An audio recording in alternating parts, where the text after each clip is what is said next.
NCERT exercise question number 1.8 के according हमें determine करना है मॉलिक्यूलर फॉर्मूला को।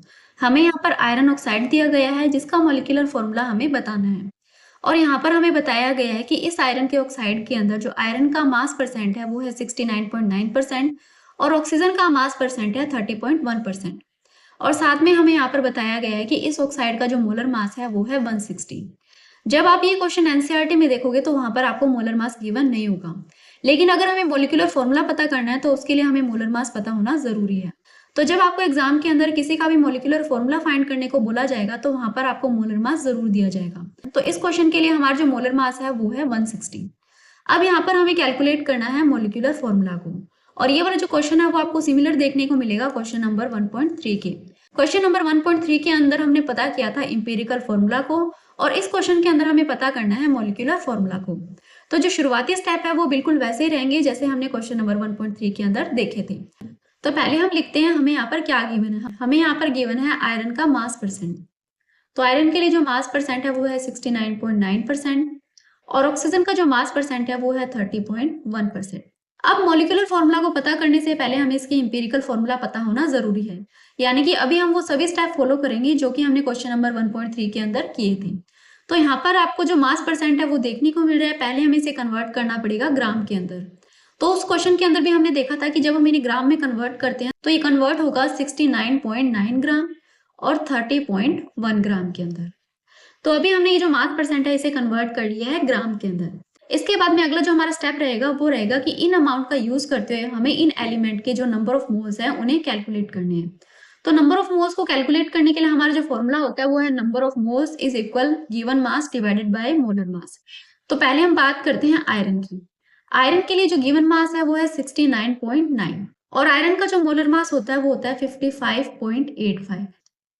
तो जब हम इसे डिवाइड करेंगे हमारे पास आंसर आएगा 1.25।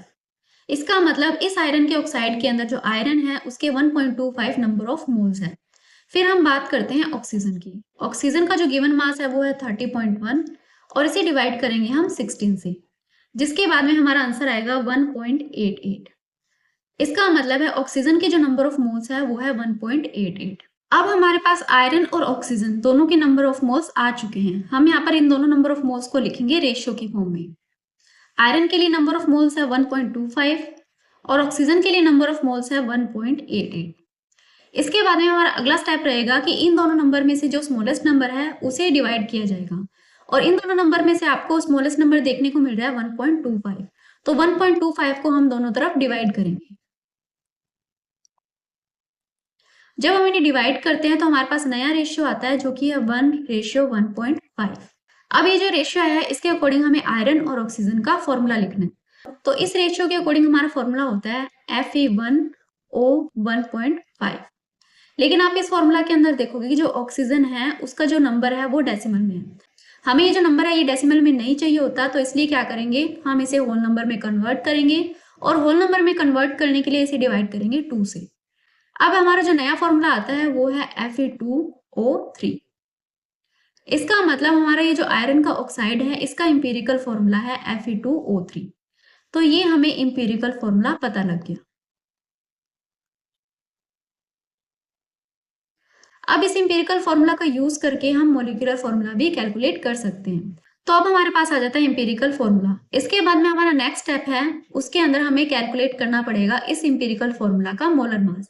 तो अब हम यहाँ पर कैलकुलेट करते हैं इंपीरिकल फॉर्मूला का मोलर मास। तो इस इंपीरिकल फॉर्मूला के अंदर आपको देखने को मिल रहा है आयरन, और आयरन का जो एटॉमिक मास होता है वो होता है 55.85। तो हम यहाँ पर ओवरऑल 56 भी लिख सकते हैं।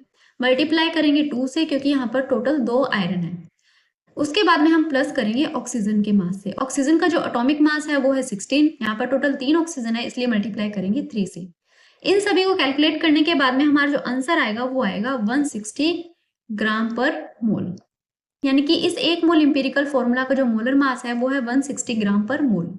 अभी हमें यहाँ पर इंपीरिकल फॉर्मूला का जो मोलर मास है वो मिल चुका है। इसके बाद में हमारे नेक्स्ट स्टेप के अंदर हमें क्या करना पड़ेगा, जो गिवन मोलर मास है ऑक्साइड का उसे डिवाइड करेंगे हम इस इंपीरिकल फॉर्मूला के मोलर मास से। तो हमारे पास आएगा मोलर मास ऑफ ऑक्साइड और इसे डिवाइड करेंगे हम इंपीरिकल मोलर मास से।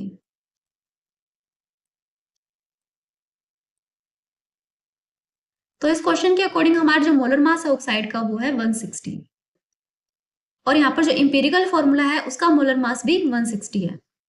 तो जब आप इसे डिवाइड करोगे आपके पास आंसर आएगा 1 और ये जो 1 है ये हमारा इंटीजर है और इस इंटीजर को हमें मल्टीप्लाई करना होता है इंपेरिकल फॉर्मूला के सबस्क्रिप्ट में।